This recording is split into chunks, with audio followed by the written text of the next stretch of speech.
La noticia a esta hora tiene que ver con la reunión entre el presidente Gustavo Petro y el alcalde mayor de Bogotá, el doctor Carlos Fernando Galán. María Camila Castro, conclusiones de la reunión, y le pregunto puntualmente por un tema, el metro.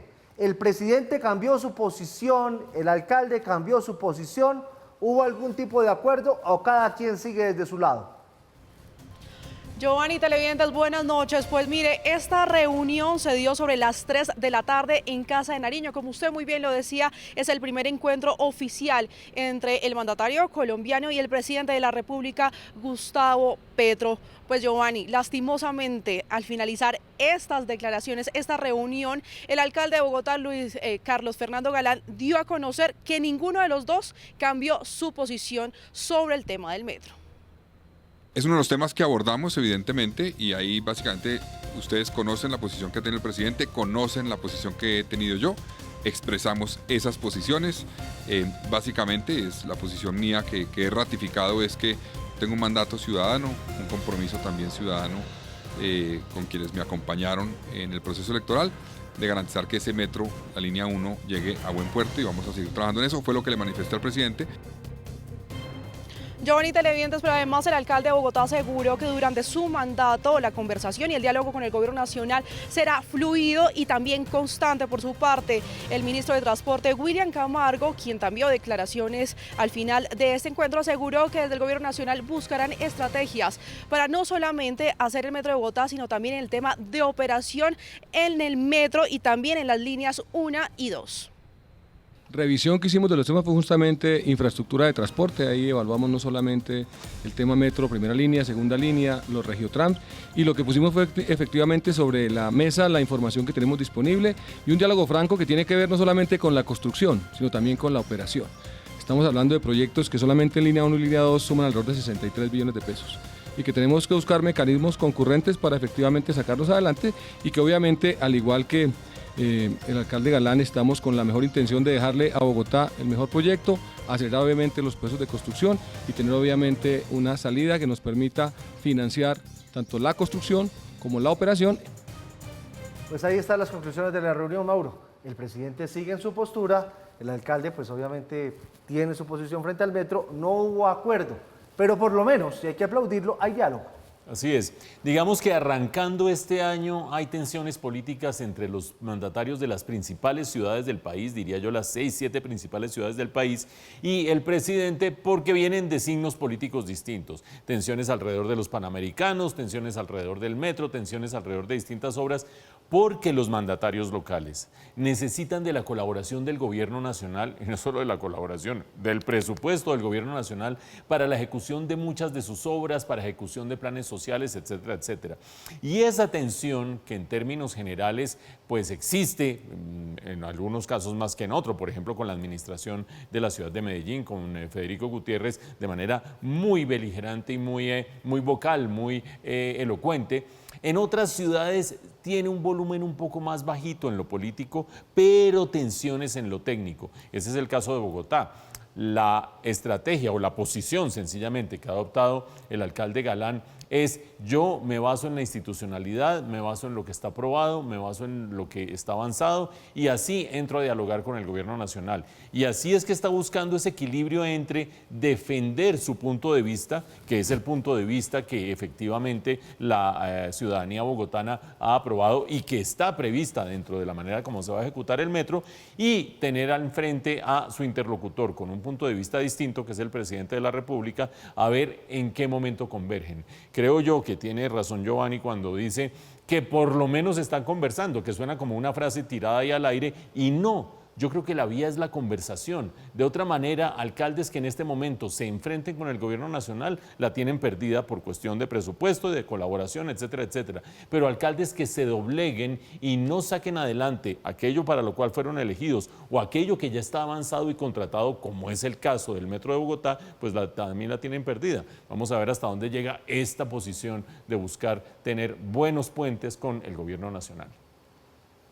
Bueno, y la otra noticia tiene que ver con el exministro Andrés Felipe Arias, recordemos, condenado en el año 2014 por el escándalo de corrupción Agroingreso Seguro. Pues en las últimas horas un juez le concedió libertad condicional debido a que él ya cumplió las 3/5 partes de su sentencia. El exministro de Agricultura, Andrés Felipe Arias, fue condenado el 17 de julio de 2014 por la Corte Suprema de Justicia a 17 años de prisión por irregularidades en el programa Agroingreso Seguro, debido a que varios de los subsidios y créditos que en ese entonces ofreció el ministro en el segundo periodo del mandato de Álvaro Uribe terminaron mayoritariamente en manos de terratenientes. Los delitos por los que se le condenó fueron interés indebido en la celebración de contratos y peculado por apropiación a favor de terceros. Este 10 de enero, el juez segundo de ejecución de penas de Bogotá ordenó la libertad condicional al exministro de Agricultura, quien se encontraba cumpliendo casa por cárcel desde el 2023, tras demostrar una buena conducta con estudio y trabajo mientras estuvo en la Escuela de Infantería en el norte de Bogotá. La razón por la que el juez le otorgó la libertad es que ya cumplió las 3/5 partes de la sentencia de 17 años que impuso en su contra la Sala Plena de la Corte. En ese sentido, su defensa, el abogado Víctor Mosquera, explicó a través de un comunicado que los argumentos expuestos demuestran que se cumplieron con todos los aspectos objetivos y subjetivos. Esto es el tiempo físico y descuentos por redención, conforme a que se cumplió con 125 meses y 24 días, y dado que la pena impuesta fue establecida en 209 meses y 8 días, y que las 3/5 partes de esta equivalen a 125 meses y 17 días. Arias deberá pagar 15 salarios mínimos para poder recibir el beneficio y después deberá cumplir con un periodo de prueba de 83 meses. Hablamos ahora de la crisis en Ecuador porque se escuchan muchísimas voces sobre lo que está pasando, reacciones.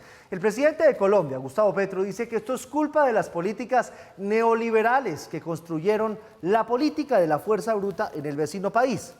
Desde otro sector, algunos analistas dicen, cuidado, que lo que está pasando en Ecuador puede terminar pasando en Colombia cuando no hay políticas criminales fuertes contra los delincuentes.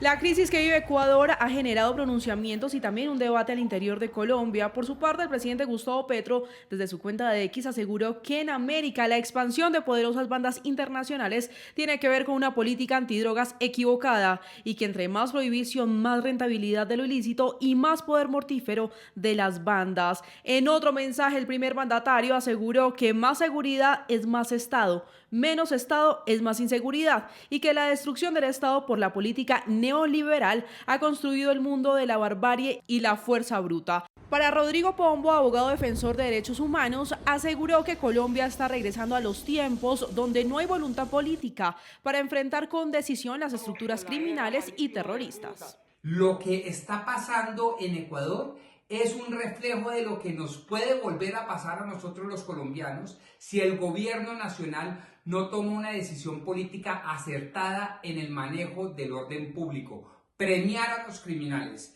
Y la cultura de negociar con los criminales es ya de por sí una política claudicativa, fracasada.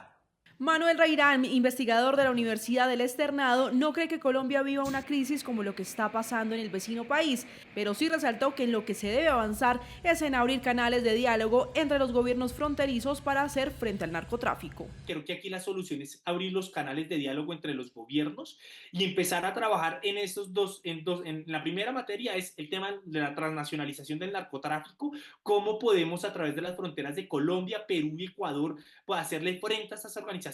Y Andrés Macías, investigador de la Universidad del Externado, aseguró que es de vital importancia tener buenas negociaciones con los grupos armados para no repetir lo que se está viviendo en Ecuador. Lo sucedido en Ecuador es una muestra clara de lo que puede ocurrir luego de negociaciones mal concebidas con grupos criminales, que va de la mano con la crítica que hizo la Corte a la paz total del gobierno nacional. Por su parte, el presidente Gustavo Petro también ha asegurado que por parte del gobierno nacional está atento a todo el apoyo que solicite Ecuador. Mauro, tal vez eso que dice el doctor Macías en su análisis es uno de los puntos más delicados. Y yo le pregunto, la paz total, mal hecha, mal ejecutada, como viene pasando, porque no viene bien la paz total, nos puede dejar al borde de una situación como la de Ecuador? ¿Sí o no? Yo creo que sí, yo creo que definitivamente sí, por una sencilla razón, porque la evidencia histórica de lo que sucedió en Ecuador así lo confirma. ¿A qué nos referimos a qué aspecto de la paz total nos estamos refiriendo en este momento? Al aspecto según el cual hay un repliegue de las fuerzas de seguridad del Estado que permite que se fortalezcan los grupos criminales en sus distintas acciones, llámese minería ilegal, llámese narcotráfico, llámese tráfico de armas, llámese secuestro, llámese extorsión. La lógica de la paz total es: no hago confrontación entre el Estado y los grupos armados, permito que esos grupos armados pues existan, se bajan los homicidios, se baja la violencia entre el Estado y esos grupos armados y todos relativamente tranquilos. Pero esos grupos armados siguen manteniendo negocios ilegales. ¿Qué pasa, sin embargo, cuando esos grupos armados empiezan a verse amenazados nuevamente contra el Estado? La andanada contra el Estado de esos grupos armados ya fortalecidos es total. Pasemos al caso de Ecuador. En el caso de Ecuador, hasta hace poco se mencionaba como un caso de éxito las negociaciones de Rafael Correa con unas bandas. Ustedes han visto que estamos hablando esencialmente de los Latin Kings y los Netas, de las cuales la primera etapa de esa negociación, de esa desmovilización, de esos programas de formación, etcétera, etcétera, fue relativamente exitosa. ¿A qué me refiero con relativamente exitosa? Los homicidios en Ecuador cayeron de 18 por cada 100.000 habitantes en el año 2014 a 5 por cada 100.000 habitantes, de 18 a 5 por cada 100.000 habitantes al año 2017. En cuestión de 6 años se redujo de manera muy drástica. ¿Y qué pasa después? Que va creciendo y creciendo la delincuencia, la criminalidad. El Estado está replegado porque es parte de esas negociaciones, y en medio de ese repliegue el narcotráfico empieza a alimentar la delincuencia desde las cárceles, la extorsión, los secuestros, los atentados contra el Estado, y esas cifras, quiero repetir, que bajaron de 18 a 5 por 100.000 habitantes en términos de homicidios, han subido a 46 por 100.000 habitantes, la cifra de mayor nivel de homicidios de toda la región. Por darles una idea, en Colombia estamos en 25, en Ecuador en 46. Si eso no es un retroceso desde el punto de vista de la seguridad, díganme ustedes qué es. Y todo arrancó con buenas intenciones, y todo arrancó con buenos resultados a los pocos años, pero en medio del proceso se fue erosionando el poder del Estado, el poder de las instituciones, lo que alguno metafóricamente denominaría garrote. En esto hay zanahoria, pero también hay garrote. Y si no hay manera de garantizar que se cumplen las leyes y que se cumple el imperio de la fuerza por parte del Estado, no hay camino para ninguna parte. El caso de Ecuador lo muestra. En Colombia, ¿por qué estamos hablando de esto? Pues porque la paz total tiene un componente básico de replegar la fuerza pública para que haya menos homicidios, pero paralelamente los grupos al margen de la ley se fortalecen y luchan entre ellos. Y digan ustedes que no se parecen los dos casos, sí se parecen con un elemento final, y es que el narcotráfico es un delito transnacional, y las bandas de narcotráfico de Ecuador tienen relación con las de México y con las de Colombia. Háganme ustedes el favor, el cuadro que tenemos por delante. Hablamos de el papelón ridículo que hicimos con los Juegos Panamericanos, que nos los quitaron. Hoy la ministra de Deporte estuvo en el despacho del presidente de la República. Se rumoró que podía renunciar. No ha pasado nada. Lo cierto es que ya circula una carta firmada por no menos de 20 senadores que le están pidiendo a la ministra que renuncie. Ya el Senado la citó a un debate de control político. No hay derecho que cuando hay un compromiso que ha pasado del gobierno anterior a este, que compromete también la voluntad de las autoridades locales de Barranquilla y el Atlántico, donde ya se han pagado más de 2.250.000 dólares, donde además ya había todo un plan de toda la ciudadanía para tener estos juegos, la ministra haga caso omiso de lo que hay. Aquí lo que estamos viendo es negligencia, pero sobre todo mala fe, porque están los tweets de la ministra anterior donde dice que al presidente le parecía mucha plata, sobre todo para un evento que se iba a realizar cuando ya no era presidente. Bueno, igual ya perdimos los juegos. Hablamos ahora de la nueva variante COVID-19 porque, aunque tiene una alta transmisión en las personas que lo tienen, su posibilidad de morbilidad es baja. Mejor dicho, ¿qué tenemos que hacer para que esto no nos dé tan duro? Melissa Guevara, buenas noches. Adelante, Meli, ¿qué averiguaste? Muy buenas noches, Giovanni, qué gusto saludarle a usted y a todos los televidentes de Red Más Noticias. Pues según el Instituto Nacional de Salud, esta nueva variante, aunque se propaga ágilmente y es muy infectante, no requiere de hospitalización ni es mortal. Sin embargo, al respecto de las vacunas, como esta variante es descendiente de la COVID-19, puede ser prevenida gracias a las vacunas que se tienen actualmente en el país. Estamos hablando de la vacuna ambivalente, pues ni el Ministerio de Salud ni el Instituto Nacional de Salud mencionaron al respecto que se podría utilizar una vacuna monovalente. Veamos más información en la siguiente nota.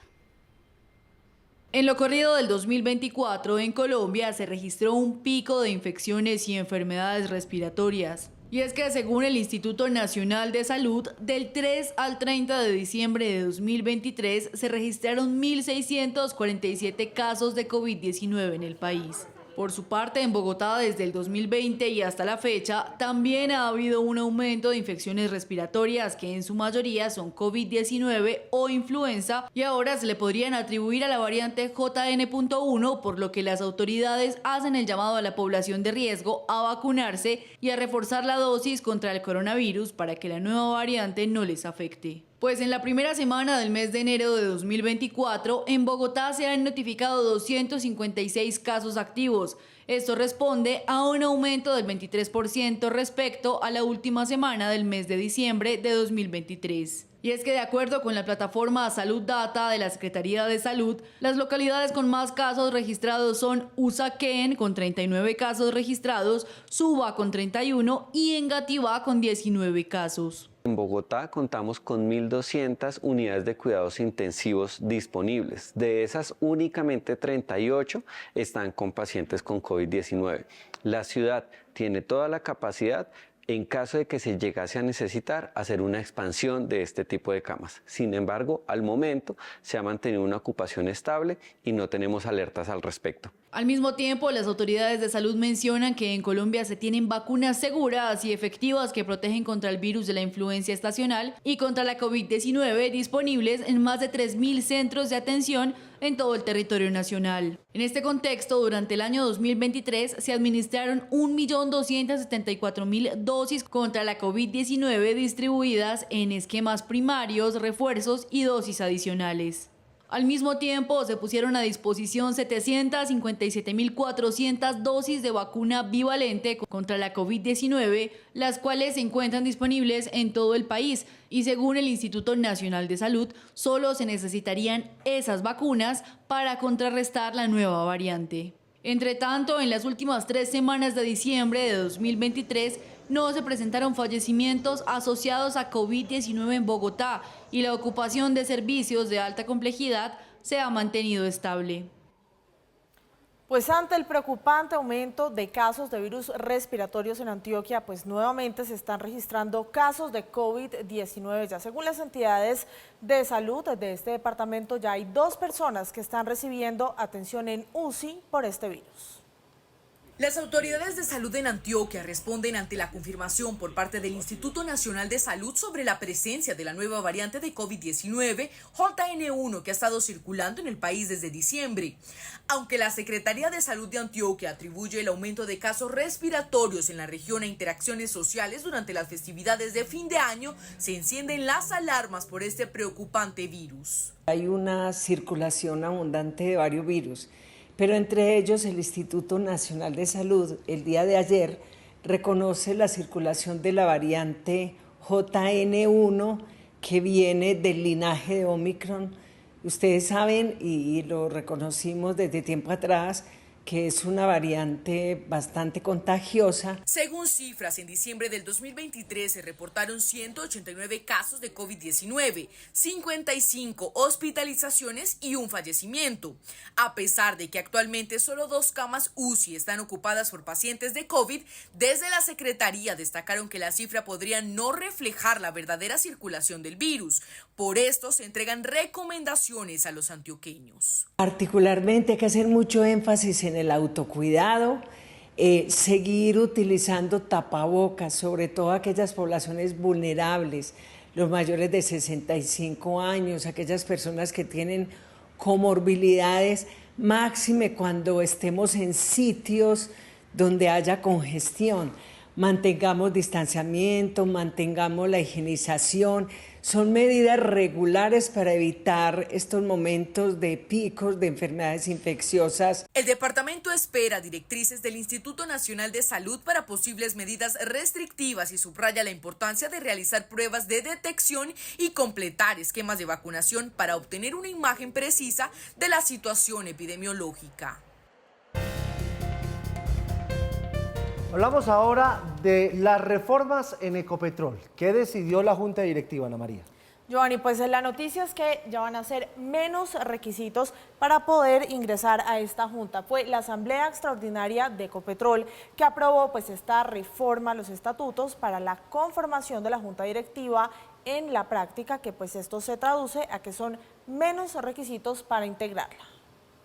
Este miércoles, en la reunión extraordinaria de la Asamblea de Accionistas de Ecopetrol, se aprobó una reforma estatutaria que establece cambios en la conformación de la Junta Directiva de la compañía. Se busca reducir los requisitos para quienes aspiran a ser parte de la Junta Directiva y se sostiene que el objetivo es abrirle un cupo al viceministro de Trabajo, Edwin Palma, y según el presidente de Ecopetrol, Ricardo Roa, para que ingresen personas más jóvenes. Es una reforma al artículo 21 de los estatutos de la compañía, a efectos de permitir una mayor flexibilización en las condiciones para quienes aspiren o quieran aspirar a ser candidatos a ser miembros de la Junta Directiva de Ecopetrol.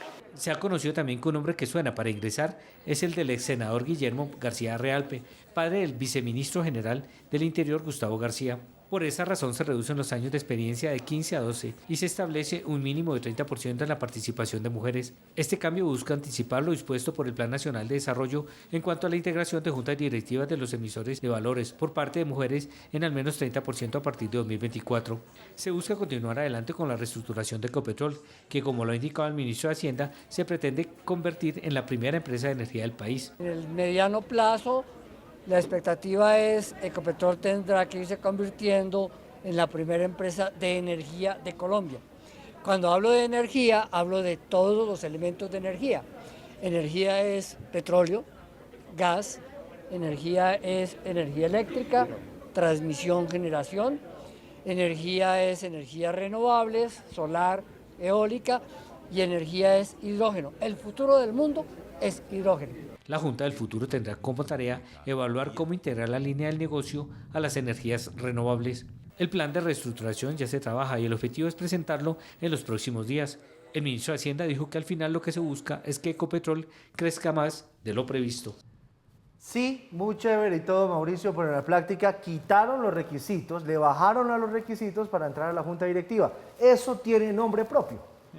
Digamos que hay dos grandes aspectos en la nota de Ismael. Uno, esa reducción de los requisitos para estar en la Junta Directiva, requisitos de experiencia, los bajaron de 15 a 12. Y otro, el otro pedazo de la nota de Ismael, que tiene que ver con cómo se va a hacer en la próxima asamblea ordinaria, que es en el mes de marzo. Esta que estamos reseñando el día de hoy es extraordinaria para pintar la cancha para que en la ordinaria pasen las dos cosas. Un cambio de junta directiva donde entraría un miembro que hoy no cumple los requisitos y por eso se le baja la vara para que los pueda cumplir, y además de eso, el garantizar que en las reglas del juego Ecopetrol pueda, como lo decía el ministro Bonilla, ser la gran empresa energética del país, en eólica, en solar, en petrolera, en eléctrica, etcétera, etcétera. Y digamos que ambas cosas tienen sus bemoles. Pues primero que todo, cambiar las reglas del juego casi que con nombre propio. No sé si será el viceministro Palma, como lo decía Ismael, que se está especulando en distintos ámbitos, el viceministro de Trabajo, Palma, para entrar a la Junta Directiva. No sé si sea él, pero sea quien sea, porque si uno cambiar los estatutos de la mayor petrolera de Colombia, etcétera, etcétera, que cotiza internacionalmente y tal, para bajar unos requisitos para que entre una persona a la Junta Directiva, eso no es buen gobierno, eso no es buena institucionalidad, eso no es buenas reglas del juego. Sea la persona que sea, que puede ser buena, regular o mala o qué sé yo, pero eso no es manera de proceder en una empresa que tiene esta trayectoria. Dicho sea de paso, si llegara a ser el viceministro Palma, eso tendría un matiz interesante, porque él estuvo durante unos años en la USO, en el sindicato petrolero, y el sindicato petrolero no está de acuerdo con la aceleración de la transición energética, porque buena parte de su patrimonio político es que Ecopetrol sea la gran petrolera, no la gran transición a lo que sea que pueda suceder más adelante. Por lo tanto, sería interesante esas discusiones. Vamos a ver si eso no es, por ahora, mal cambio de las reglas del juego. Y en el otro ámbito, que Ecopetrol sea la mega empresa energética del país, es bueno siempre y cuando se mantengan las condiciones de competencia para que otras empresas privadas o si son públicas de otros países que llegan a invertir acá, le puedan competir. El peor escenario es cuando un Estado tiene la gran empresa energética, a la vez regula y desplaza a la competencia. Acuérdense ustedes de PDVSA, del gran desastre de PDVSA, de la gallina de oro de PDVSA que terminó reducida a prácticamente nada por cuenta de malas decisiones y mal gobierno. Vamos a ver qué sucede en la Asamblea de marzo, donde se juegan esas dos cartas claves para el futuro de la empresa Pero energética. Mauro, cuando uno hace que las cosas tengan nombre propio, la cosa de entrada va mal. Horrible.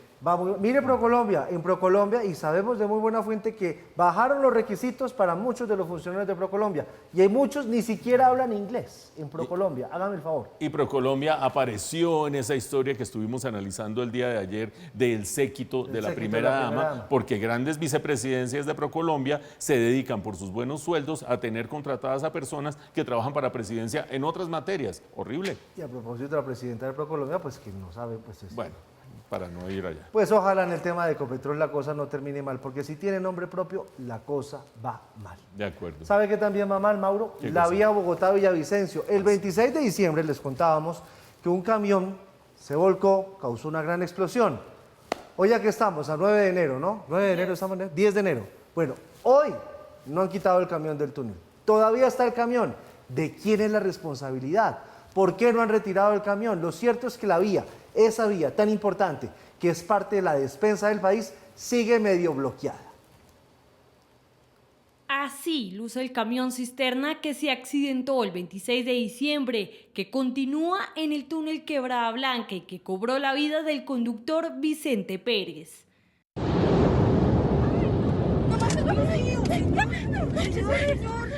La concesionaria Coviandina afirma que el vehículo permanece en el túnel debido a que funcionarios de la aseguradora no han realizado los requisitos pertinentes para el acceso. La responsabilidad del retiro del vehículo está en este momento en cabeza de la empresa transportadora que digamos, es la propietaria del vehículo que resultó en el siniestro.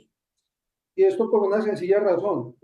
Las condiciones al interior del túnel pues, son complejas y se tiene que establecer un procedimiento para el ingreso seguro del personal. Exige un proceso especial porque si lo van a jalar, si lo van a mover, pues puede generar algún tipo de chispas y de pronto pues, puede haber alguna situación nuevamente dentro del túnel. Aunque ya se había realizado un primer intento de sacar el vehículo, desde Fedetranscarga afirmaron que la aseguradora ha intentado llegar hasta el lugar, pero les han impedido el acceso al túnel.